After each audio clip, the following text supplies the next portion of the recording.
사랑하는 성도 여러분, 우리는 주님의 사역을 전반적으로 특별히 마태복음 5장부터 그분의 말씀, 산상수훈의 집중적인 가르침의 모습을 보았습니다. 이게 마태복음 5장에서부터 7장까지, 그 다음에 8장에서부터 9장 이후로 이 말씀의 권능을 가지고 병든 자를 치료하고 귀신 들린 자들을 쫓아내는, 더러운 영을 쫓아내고 하나님의 나라의 질서와 생명과 새로운 창세기의 역사를 우리에게 보여줍니다.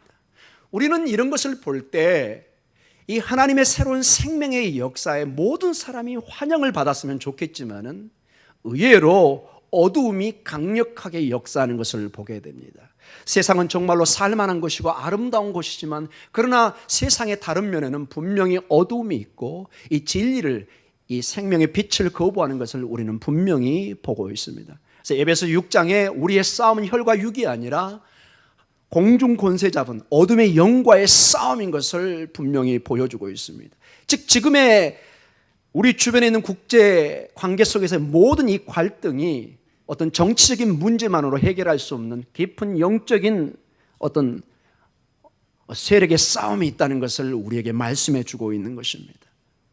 자, 이것을 구체적으로 적용을 하면 주님이 이제 사역을 하면서 제자들을 보내고 이 모든 사역이 땅끝까지 이르러 내 증이 되는 이런 사역들이 하나님의 권능 아래 이루어지지만은 제자들을 거부하고 심지어 주님의 사역까지도 거부하는 이 복음 자체의 새로운 생명을 그들이 받아들이지 않는 모습을 보게 됩니다. 사랑하는 성도 여러분, 이것은 특별히 오늘 본문은 오늘 우리 교회에게 굉장히 심각한 도전을 주고 있습니다. 오늘 이 본문에 나와 있는 특별히 고라신과 벳세다와 가버나움은 이스라엘의 중요한 도시였고 가장 주님의 기적과 말씀의 사역을 축복을 받았던 지역입니다. 그러나 결론적으로 보면 가장 예수님의 복음의 사역을 거절했던 곳입니다. 즉 교회에 피 묻은 복음이 선포되는데 많은 사람들이 이 피 묻은 복음을 받아들이지 않습니다. 자기 귀에 유익하고 좋은 소리만 듣고 그것을 따라서 돌아다니기 시작합니다. 십자가의 복음, 고난의 길, 주님을 통해 때로는 우리가 고통을 당해야 되고 박해도 감수해야 된다는 이런 복음에 대해서는 절대적으로 거부하는 영들을 또한 보게 됩니다. 그것은 우리의 자유일지도 모릅니다. 그러나 우리 주님께서는 오늘 강력하게 오늘의 비유의 말씀을 통해서 우리에게 때로는 경고의 말씀을 주고 있습니다. 그래서 여러분, 교회는 두 가지의 메시지가 반드시 균형 있게 선포돼야 됩니다. 주님의 한없는 은혜와 축복을 선포해야 됩니다. 우리의 힘이 아닌 절대적인 하나님의 축복 속에 우리가 구원을 받고 우리의 힘이 아닌 하나님의 은혜로 축복으로 하나님 나라에 들어가는, 하나님의 축복을 받는 이것을 선포해야 됩니다. 아멘. 이것은 아주 중요한 메시지 중에 하나입니다. 그러나 거기서 멈추면 우리는 동전의 한 면만을 가르치고 있는 것입니다. 동시에 이 복음이 선포되고 하나님의 나라가 임했을 때 이 복음을 받아들이지 않으면, 이 예수님을 정말로 받아들이고 회개의 삶이나 거기에 합당한 열매를 맺지 않으면 도끼가 나무에 대듯이 찍어서 영원한 불쏘시개로 만드는 것처럼 하나님의 심판이 있는 것을 반드시 선포해야 됩니다. 이 교회는 주님이 다시 오시는 재림의 신앙을 선포해야 됩니다. 많은 교회가 종말의 신앙을 선포하지 않습니다. 지금 당장 우리의 부동산과 우리의 명예와 권세와 땅에 보이는 것이 너무 소중하기 때문에 여기에 종말이 끝이, 주님이 다시 온다는 메시지를 상당히 많은 목사들이 두려워합니다. 여기에 있는 여러분의 담임 목사는 그렇지 않습니다. 저는 여러분들에게 이 두 면을 정말로 때로는 목에 피가 날 정도로 저는 전하고 싶습니다. 하나님의 절대적인 축복과 그 은혜, 그러나 동시에 이 복음은 동시에 이 복음을 받아들이지 않는 사람에게는 하나님의 진노의 소식이라는 것을 전해야 됩니다. 그래서 동시에 이 교회에 이 하나님의 축복의 메시지와 하나님의 심판의 메시지, 종말의 메시지가 저는 동시에 떨어져 있는 믿고, 오늘 이 본문이 그것을 강력하게 우리에게 도전해 주고 있습니다. 이 본문을 보면서 21세기에 목동중앙교회 성도로 살아간다는 것이 어떤 축복과 동시에 어떤 책임을 가지고 있고 어떤 자세로 우리의 주님을 따라야 되는가를 살펴보기를 원합니다. 오늘 전체적인 본문의 내용은 주님께서 마치 어린아이가 시장에서 어떤 결혼식 흉내를 내고 또는 장례식 흉내를 내면서 거기에 어떤 예식을 치르는 그런 모습을 보이는데, 거기에 반응하는 사람들이 전부 다 거절하는 모습, 즉 예수님과 세례요한의 메시지를 거부하는 전체적인 내용으로 구성되어 있습니다. 이것을 본문을 보면서 우리가 구체적으로 오늘 메시지를 보기를 원합니다. 먼저 마태복음 11장 16절과 17절의 말씀입니다. 우리 주님께서 그 시대의 영적인 상태를, 그들의 신앙의 상태를 이런 식으로 묘사하고 있습니다. 같이 읽겠습니다. 이 세대를 무엇으로 비유할까? 비유하건대 아이들이 장터에 앉아 제 동물을 불러 이르되 우리가 너희를 향하여 피리를 불어도 너희가 춤추지 않고 우리가 슬피 울어도 너희가 가슴을 치지 아니하였다 함과 같도다.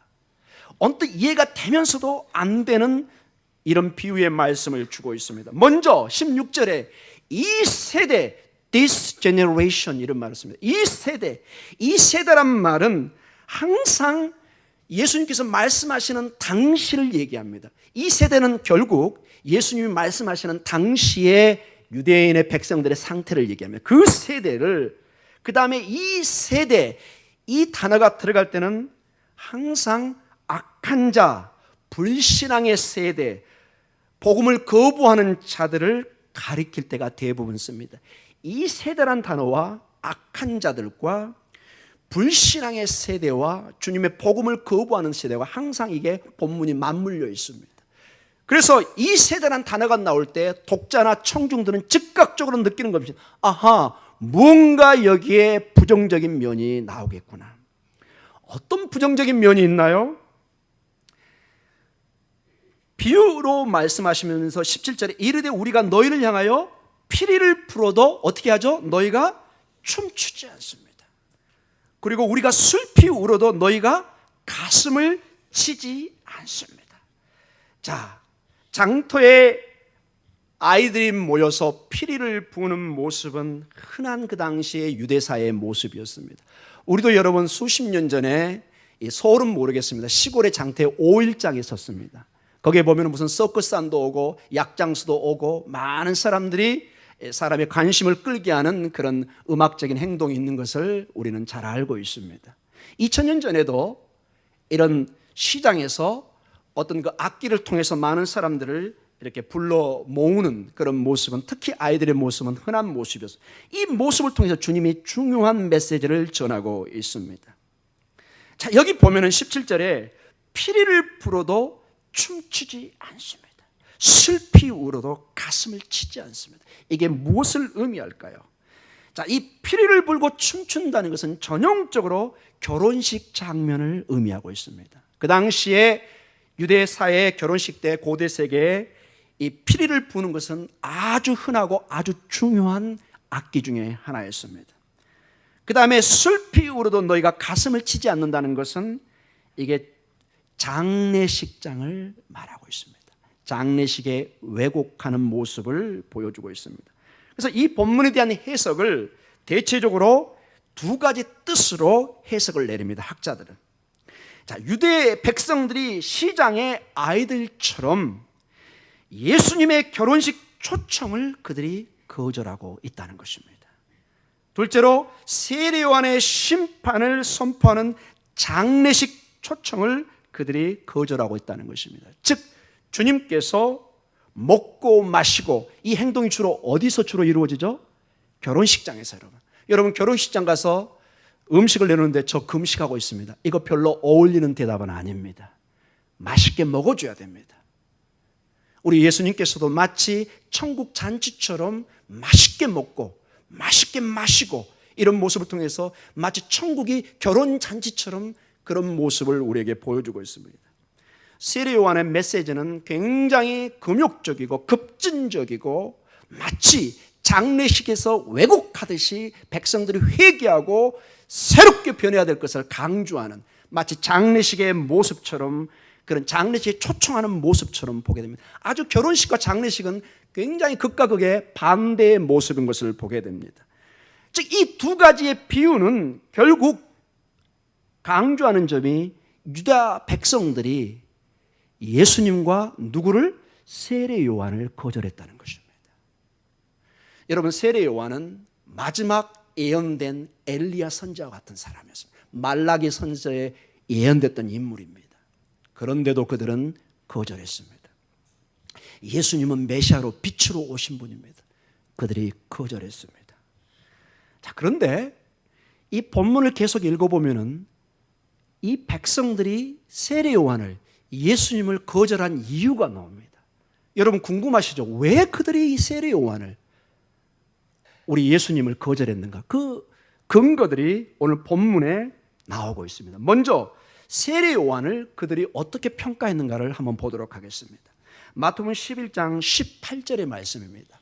우리 같이 읽겠습니다. 요한이 와서 먹지도 않고 마시지도 아니하며 그들이 말하기를 귀신이 들렸다 하더라. 아멘. 한마디로 정신 나간 선지자라는 거예요. 여러분, 정신 나간 사람, 귀신 들린 사람, 우리가 여러분 정상적으로 그 사람 말을 받아들일 수 있나요? 못 받아들이죠. 한마디로 세례 요한을 완전히 깡그리 무시해버리는 것입니다. 귀신 들렸다? 정신 나간 사람이라는 것입니다. 그 이유가 금욕적이고, 어떻게 선지자가 광야에서 낙타 털옷을 입고 메뚜기를 먹고 석청을 먹고 이렇게 할 수 있느냐, 이거는 정신 나간 사람이 하는 것이 아니냐, 이런 식으로 그의 모든 사역을 매도해버리기 시작합니다. 사도 요한의 그 강력한 심판의 메시지를, 이 장송곡에 어울리는 이 내용을 그는 한마디로 귀신이 들렸다고 평가하고 있습니다. 사랑하는 성도 여러분, 우리는 어떻습니까? 세례 요한과 같은 종말의 메시지가, 하나님의 강력한 심판의 메시지가 있을 때 저 목사는 미친 메시지를 전하고 있구나, 이렇게 만약에 생각한다면 정말로 우리는 깨어서 기도해야 될 줄 압니다. 여러분, 홍수가 날수록 물이 귀합니다. 상식적으로 이해가 안 가는 얘기입니다. 물이 쏟아지고 막 하늘이 열려듯이 쏟아지고 땅에 막 물이 철철철 흐르는데 정작 마실 물은 없습니다. 사랑하는 성도 여러분, 이 시대에 수많은 메시지가 전해지는데 정말로 피 묻은 복음의 메시지를 듣고 계십니까? 우리의 삶의 끝이 있고 재림의 주님이 오신다는 메시지를 듣고 계십니까, 여러분? 우리가 회개하지 않으면 도끼의 심판의 자리에 간다는 얘기를 듣고 계십니까? 항상 우리는 그저 교회에 앉아있으면 구원은 따다운 당상이다, 혹시 이런 메시지를 듣고 있지 않습니까? 거짓 복음입니다. 세례 요한의 심판의 복음을 동시에 듣지 않으면 그것은 거짓 복음입니다. 오늘 우리에게 강력하게 도전해 주고 있습니다. 만약에 이 심판의 메시지를 정신 나간 메시지요, 귀신 들린 자의 헛소리라고 생각한다면 오늘 이 본문을 보면서 우리는 깨어서 기도해야 될 줄 믿습니다. 둘째로 그들이 예수님을 어떻게 평가했는가 한번 보도록 하겠습니다. 마태복음 11장 19절의 말씀입니다. 같이 읽겠습니다. 인자는 와서 먹고 마시며 말하기를 보라, 먹기를 탐하고 포도주를 즐기는 사람이요 세리와 죄인의 친구로다 하니 지혜는 그 행한 일로 인하여 옳담을 얻으니라. 아멘. 자, 예수님의 사역을 한마디로 얘기하면은 먹고 마시는 사역으로 묘사해 놓고 있습니다. 먹고 마시는 사역, 주로 어디서 한다고 그랬죠? 결혼식장입니다. 결혼식에서 여러분, 그 음식은 어울리지 않습니다. 마음껏 먹고 그 신랑과 신부를 축하해 줘야 됩니다. 그런데 여러분, 이 음식을 먹는다는 게 굉장히 중요한 예식입니다. 왜 우리 예수님께서 그토록 욕을 이렇게 들어가면서까지 음식을 나눴을까요? 그리고 포도주를 마셨을까요? 여기에 중요한 메시지가 있는 것입니다. 유대 전통에 어떤 사람과 함께 음식을 나눈다는 것은 삶을 함께 나누는 의미를 가지고 있습니다. 삶을 함께 나눈다. 즉 교제를 허용한 것입니다. 친구로 받아들이는 것입니다. 너와 내가 친구라고 동일하게 받아들이는 것입니다. 근데 이게 문제가 뭐냐? 이 본문을 이해하기 위해서는 여러분이 우리의 조선시대를 보셔야 됩니다. 여러분, 우리의 조선시대는 우리가 지금 이렇게 민주화가 됐고 이렇게 현대화된 것은 사실 얼마 되지 않은 걸 여러분 잘 아실 겁니다. 유교사회의 뿌리를 내리고 있던 조선사회는 산업공상이라는 귀족, 중류, 양민, 촌민 이런 식으로 철저하게 계급사회였습니다. 딱 두 가지로 한다면 뭐죠 여러분? 양반과 그 다음 단어가 조금 거슬리죠. 쌍놈 이런 식으로. 여러분 사극을 보시면 잘 아실 거예요. 우리 젊은 세대들은. 여러분 양반이 자기 종과 밥상을 같이 나누는 걸 보셨나요? 그 사극은 이상한 사극입니다. 여러분.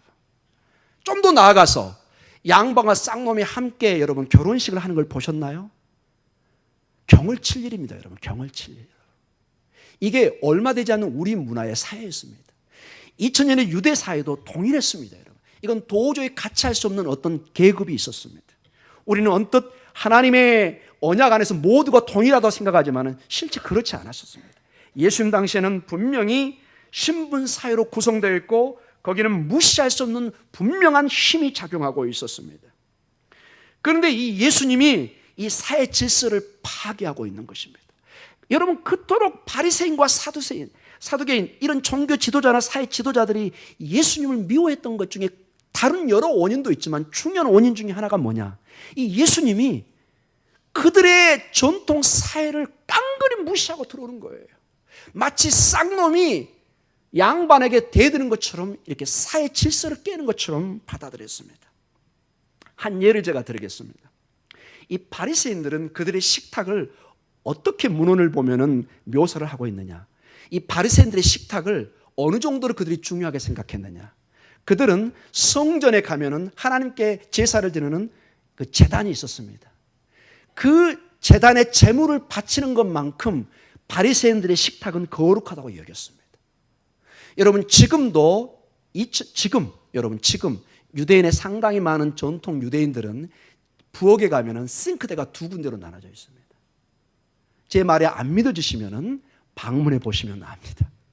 그래서 한쪽에는 일반적인 음식을 하고 한쪽에는 항상 예식에 필요한 그래서 코셔리법에 의해서 완전히 정결식으로 딱 갈라놓습니다. 이게 서로 오염되지 않도록. 지금도 이 법을 철저히 지키고 있고 2000년 당시에는 이 바리새인들은 그들의 음식과 식탁이 마치 성전의 예배와 제단의 그 거룩함 같은 동일한 의식을 가지고 마치 제사장이 거룩한 가운데 제사를 지내는 것처럼 그들의 식탁을 존중을 했습니다. 그래서 절대로 그들에게는 부정한 사람, 세상의 죄인들을 이 식탁에 초대할 수가 없었습니다. 근데 우리 주님은 어떻게 하죠? 한 예로 세리마태를 초청해서 식사를 합니다. 여러분 제가 지금은 여러분 굉장히 중요한 직책이죠. 국가 세무공무원들. 여기 오해 혹시 그런데 일하시는 분들이 계시면 오해 없이 들으시기 바랍니다. 예수님 당시를 제가 얘기하는 것입니다. 그 당시에 세리는 인간 쓰레기보다 못한 사람이었습니다. 가장 그 사회에 그 나쁜 사람. 일제시대 때 그 일본에 도움을 주면서 우리 민족을 괴롭혔던 그것보다 훨씬 더 더한 그런 인간, 한마디로 인간도 아닌 취급을 했습니다. 그런데 우리 주님이 세리의 집에 가서 식사도 놔두고 창녀와 세리와 모든 죄인들과 문둥병자를 만지고 이런 일들은 상상할 수 없는 일입니다. 이 바리새인들이 그 사람들과 접촉을 하고 식사를 하면 일주일 정도는 전혀 성전에서 일을 할 수 없을 정도로 오염이 됐다고 생각하기 때문에 지금도 여러분이 이스라엘 사회 가면은 절대로 어떤 낯선 여인이 앉아있는 곳에 앉아서도 안 됩니다. 여러분.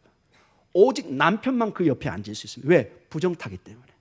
그 정도로 심각한 법을 지키고 있는 이 사람들이 2000년 전에는 어떠했나 생각해 보십시오.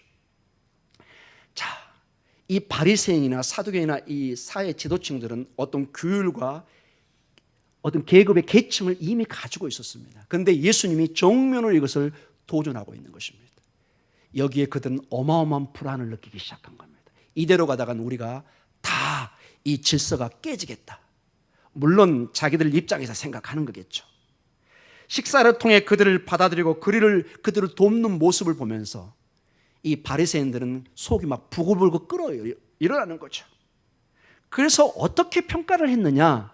오늘 본문에 보니까 먹기를 탐하고 포도주를 즐기는 사람이다, 이렇게 나옵니다. 이걸 한마디로 이렇게 표현하겠습니다. 예수님은 먹기를 탐하고 포도를 즐기는 술고래다, 이런 뜻입니다. 여러분, 원문을 좀 더 직역하면은 파티를 좋아하고 먹고 마시기를 즐기는 자다. 한마디로 그냥 어떻게 표현할지 모르겠습니다. 어떤 책을 보니까 이렇게 표현했습니다. 예수님은 목보의 술고래다, 이렇게 표현한 것입니다. 여러분, 실제 정말 그들은 그렇게 느낀 겁니다. 예수님의 이 행동이 너무나 자기들에게는 불편한 겁니다. 사랑하는 성도 여러분, 이 부분에 대해서 우리가 도전의 말씀을 받기를 원합니다. 우리가 여기서 도전받는 것은 유대 백성들은 세례 요한과 예수님을 거절했던 이유가 그들의 고정관념 속에 있는 전통과 종교적인 주장에서 비롯된 것인 것을 알 수가 있습니다. 이게 성경의 내용이 아니라 그들 자체의 이익과 자기의 계층을 지키기 위해서, 자기의 전통을 지키기 위해서 이것을 주장하면서 예수님과 세례 요한을 거절했던 것을 보게 됩니다. 즉, 하나님의 말씀을 듣는 것이 아니라 그들의 귀에 좋은 얘기만 듣고 있는 것입니다. 이것은 디모데후서 4장 3절에 굉장히 경고로 우리에게 말씀해 주고 있습니다. 4장 3절과 5절까지 우리 같이 한번 보도록 하겠습니다. 같이 읽겠습니다. 때가 이르니 사람이 바른 교훈을 받지 아니하며 귀가 가리워서 자기의 사욕을 따를 스승을 많이 두고 또 그 귀를 진리에서 돌이켜 허탄한 이야기를 따르리라. 그러나 너는 모든 일에 신중하여 고난을 받으며 전도자의 일을 하며 내 직무를 다하라. 아멘. 때가 이르니, 즉 마지막 때 바른 교훈을 받지 않습니다. 진리의 말씀을 그들은 좋아하지 않습니다. 그저 자기들을 기쁘게 하고 자기들의 길을 그냥 아름답게 하는 그런 스승, 그런 가르침, 그런 목사의 메시지를 따라가는 것입니다. 허탄한 이야기를 좋아합니다. 여기서 그냥 마음껏 웃고, 좀 어려운 말로 카타르시스, 그냥 확 시원하고, 여러분 그런 말 많이 하죠. 우리 교회만 갔다 오면 그냥 마음이 시원하다. 이게 긍정적인 부정적인 두 가지 뜻이 있을 수 있습니다. 정말로 은혜를 받아서 가슴이 뻥 뚫리는 은혜가 있을 수가 있고, 웃다 보니까 가슴이 그냥 시원해지는. 사랑하는 성도 여러분, 우리 교회는 코미디 장소가 아닙니다. 여러분, 저도 할 수만 있으면 좀 웃기는 목사가 되도록 노력은 하겠습니다. 그러나 여러분이 정말 웃고 싶으면은 그 우차사인가요? 코미디인가요? 그걸 보셔야 됩니다. 여러분, 여기서는 정말로 때로는 심각한 하나님의 말씀을 들으셔야 됩니다. 여러분이 정말로 가슴이 뻥 뚫리는 그런 것은 얼마든지 TV와 문화센터와 세상에 가면 넘치고 넘칩니다. 여러분이 한 주간에 몸부림치고 어떻게 내 가정을, 우리의 자녀들을 보호하고 하나님 앞에 축복을 받고 인도함을 받고 이 고민 속에 와 있는데, 여기 와서 생명의 말씀이 전해지지 않는다면 그것처럼 비참한 일이 어디 있겠습니까? 사랑하는 성도 여러분, 이제 두 번째로 중요한 내용을 다루도록 하겠습니다. 이러한 백성들이 오늘 이제 구체적으로 도시로 나타나기 시작합니다. 유대 백성들이 주님의 메시지를, 세례 요한의 메시지를 거부했습니다. 이제 구체적으로 그 동네, 그 도시 이름이 나옵니다. 마태복음 11장 20절에서 24절을 같이 읽도록 하겠습니다. 같이 읽겠습니다. 예수께서 권능을 가장 많이 행하신 고을들이 회개하지 아니하므로 그때 책망하시되, 화 있을진저 고라시나 화 있을진저 벳세다야, 너에게 행한 모든 권능을 그들이 벌써 베옷을 입고 제에 앉아 회개하였으리라. 내가 너희에게 이르노니 심판날에 두로와 시돈이 너희보다 견디기 쉬우리라. 가버나움아, 내가 하늘에까지 높아지겠느냐? 음부에까지 낮아지리라.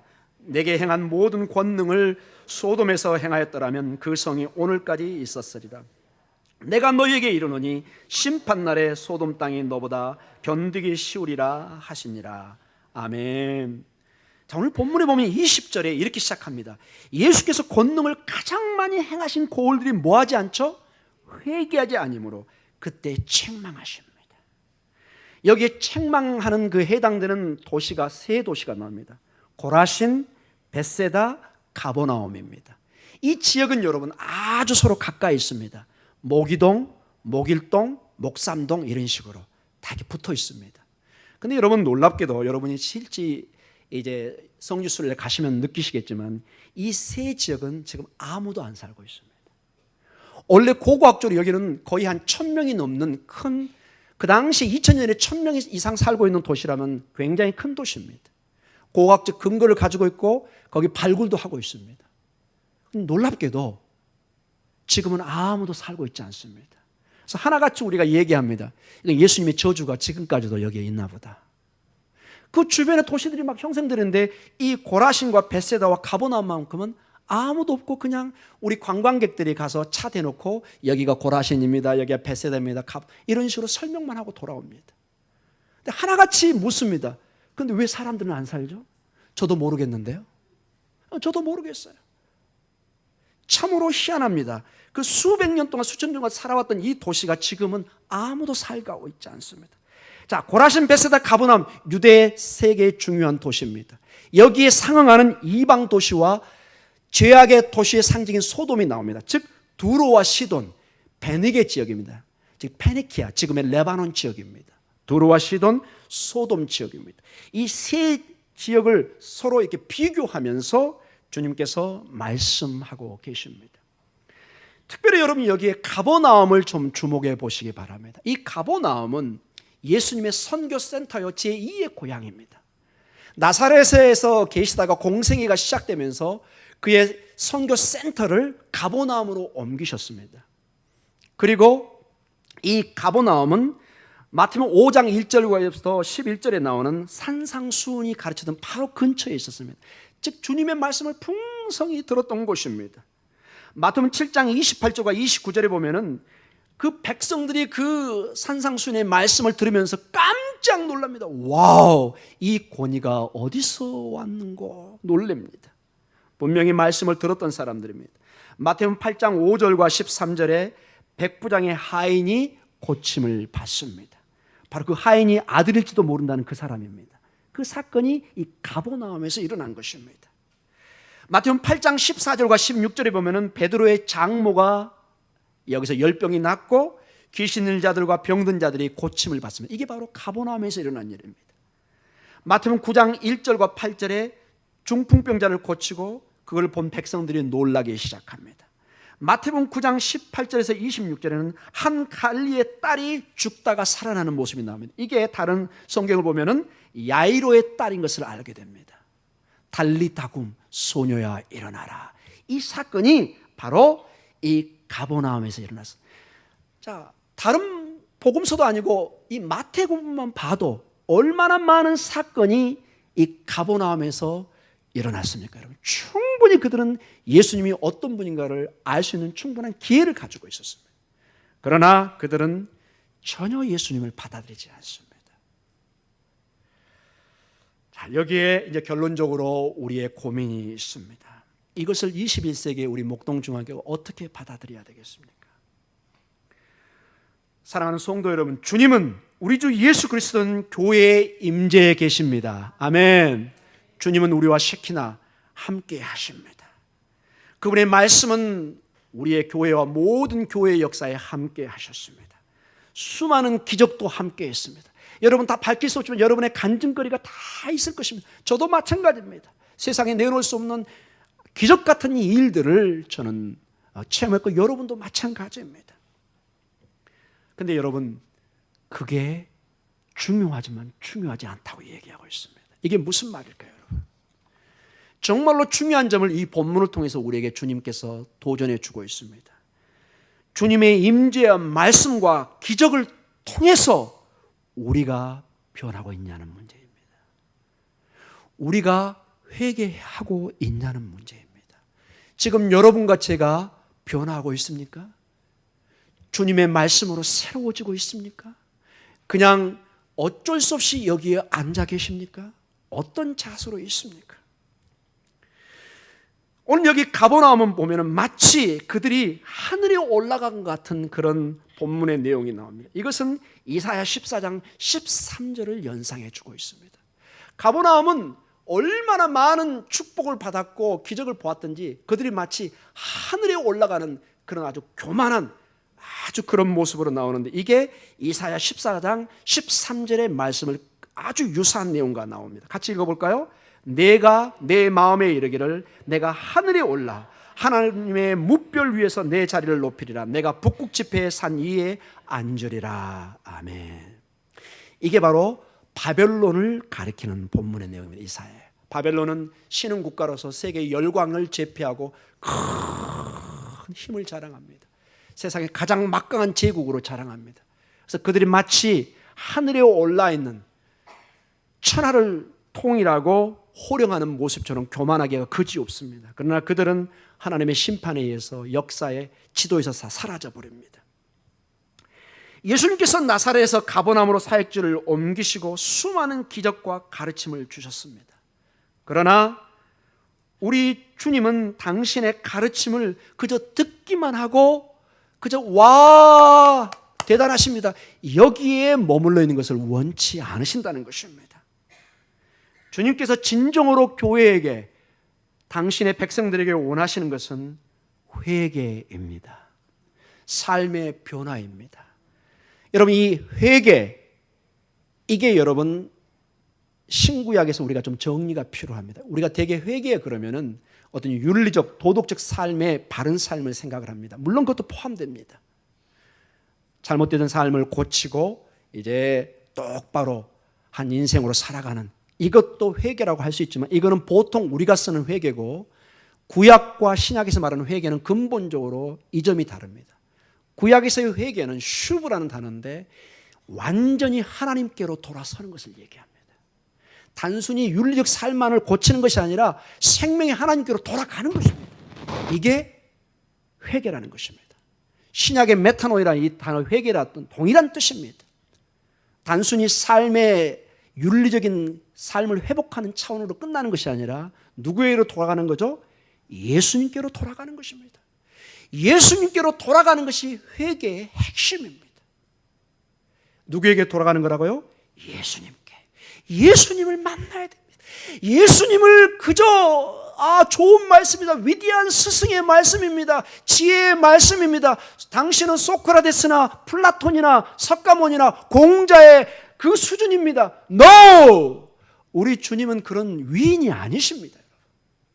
주님의 말씀은 우리의 영혼의 운명을 좌지우지하는 하나님의 말씀입니다. 여러분, 주님께로 돌아가는가 안 돌아가는가는 우리의 생명과 달려있는 것입니다.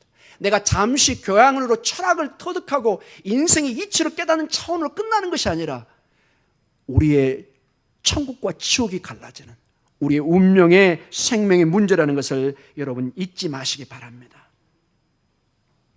그래서 기독교 국가나 교회는 심판의 날에 특별히 어려움에 직면할 수 있습니다. 이 말을 여러분 잘 들으시기 바랍니다. 왜 어려움에 직면할 수 있느냐? 놀랍게도 우리가 주님의 임재를 체험하지 못해서가 아니라 오히려 주님과 함께하는 임재가 충만하기 때문에 우리 교회가 더 위험한 것입니다. 이게 무슨 말일까요, 여러분? 자, 오늘 우리가 읽었던 본문과 이 내용을 여러분이 반드시 같이 해서 이해하셔야 됩니다.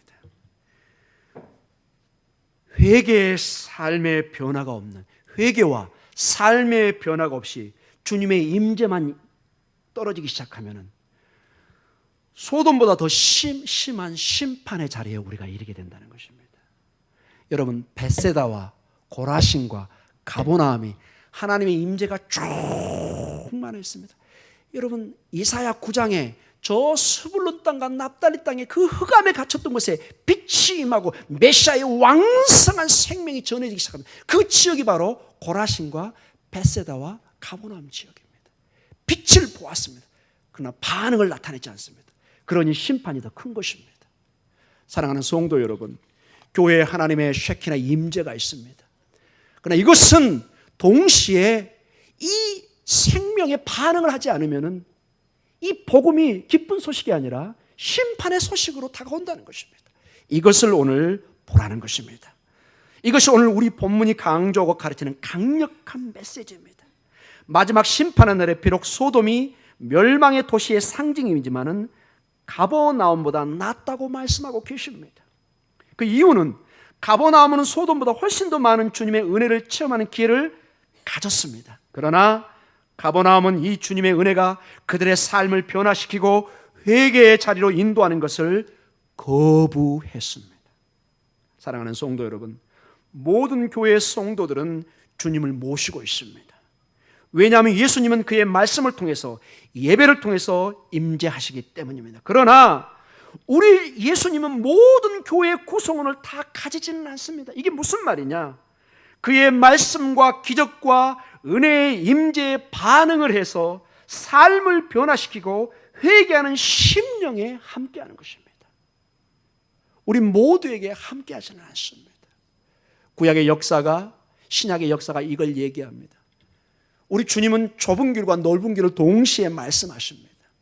좁은 길을 걸어가야 거기에 생명의 길이 있다는 것입니다. 이제 결론적으로 한 말씀을 보면서 오늘 설교를 정리하기를 원합니다. 시편 51편 16절과 17절에 중요한 우리의 도전되는 말씀이 있습니다. 같이 읽겠습니다. 주께서는 제사를 기뻐하지 아니하시나니 그렇지 아니하면 내가 드렸을 것이라.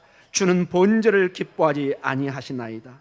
하나님께서 구하시는 제사는 상한 심령이라. 하나님이 상하고 통회하는 마음을 주께서 멸시하지 아니하시리이다. 아멘. 여러분, 우리의 예배와 우리 헌금이 소용없다는 내용이 아닙니다. 그러나 정말로 중요한 것은 이 예배를 통해서 정말로 주님 앞에 나의 부족함을, 나의 상한 마음을 여러분이 가지셔야 됩니다. 주님 없이는 저는 살 수 없습니다. 주님 없이는 저는 재림을 기다릴 수 없습니다. 이 어려울 때 주님의 도움이 없이는 우리 자녀들을 제가 어떻게 맡기고 나아갈 수 있겠습니까? 내 남편과 내 아내, 주님의 도움이 없이는 저희는 아무것도 아닙니다. 사랑하는 성도 여러분, 오늘 말씀의 핵심은 예수님께로 진정하게 돌아가는 것입니다. 그리고 그분만이 나의 영원한 생명이요, 그분만이 희망인 것을 강력하게 선포하는 것입니다.